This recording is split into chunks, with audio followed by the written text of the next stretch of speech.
Assalomu alaykum aziz tomoshabinlar. Negativning navbatdagi soni. Viloyatlarga prezidentning tashrifi bu o'sha viloyat ahli uchun bir dunyo tashvish va shu bilan birga umidlar olib keladi. Tashvishli tomoni shundaki, tashrif kunlari prezident o'tadigan ko'chalarda maxsus hech kim istamaydigan tartiblar joriy qilinadi. Odamlarning uydan chiqib, ko'cha-kuyda yurishlariga cheklovlar joriy qilinadi. Ba'zi shaharlarda markazga olib boruvchi ko'chalar yopiladi, transport qatnovi jadvaliga o'zgartirishlar kiritiladi. Mustaqillik davrida O'zbekiston aholisi o'z prezidentini yaqiniga bora olmaydigan, unga dardini ayta olmaydigan bo'ldi. Prezidentga faqat maxsus tayyorlangan fuqarolargina yaqinlashtirildi. To'g'ri, prezident mahallalarga borganda ba'zan tansoqchilariga "To'xta, to'sma, o'tkazib yubor, mayli, kelsin yonimga" deydi. Faqat ana shundagina sanoqli fuqarolar mamlakat prezidenti bilan ko'rishishga, u bilan esdalikka rasmga tushishga, unga dardini aytishga erishadi. O'zbekistonda prezident bilan ko'rishish esa Xizr buva bilan ko'rishgandek gap.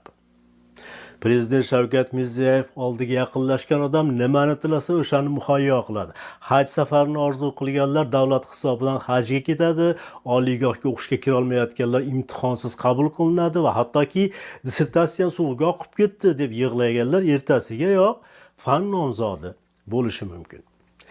Qisqasi, prezident Shavkat Mirziyoyevga yaqinlashgan odam borki, tilagi amalga oshgan. Yaqinda YouTube kanalida bir videoga ko'zim tushdi. Islom Karimov bir guruh sportchi yoshlar oldida turib, ularni g'alaba bilan tabriklayapti. O'sha videoda marhum prezident Islom Karimov aytgan bir gap meni hayron qoldirdi. Futbol bilan shug'ullanaman. Shu yaqinda Meksikada bo'lib o'tgan jahon chempionatida qatnashib, 200 dan ortiq davlatlar orasida ko'ryapman medalni. Yaxshi. Mashina ham oldingizmi? Oldik. Qani yuribdi mashina? Yuribdi. Ha? Uyga tayyor dastyor bo'lib qolgan mashina. Shunaqami? Xursand. O'zingiz haydaysizmi? Yo'q, endi ham. Hali sizga nuqul bergani yo'qmi? Siz yoshingiz nechida hozir? 17 da. 18 da beradimi? Men jonim bilan sizga istisno tariqasida prava berishga ham tayyor edim, lekin prezidentim haqqi yo'q bunaqa qonunlarni buzishga. Nasib etsin, bir yil chidaysiz, xo'pmi?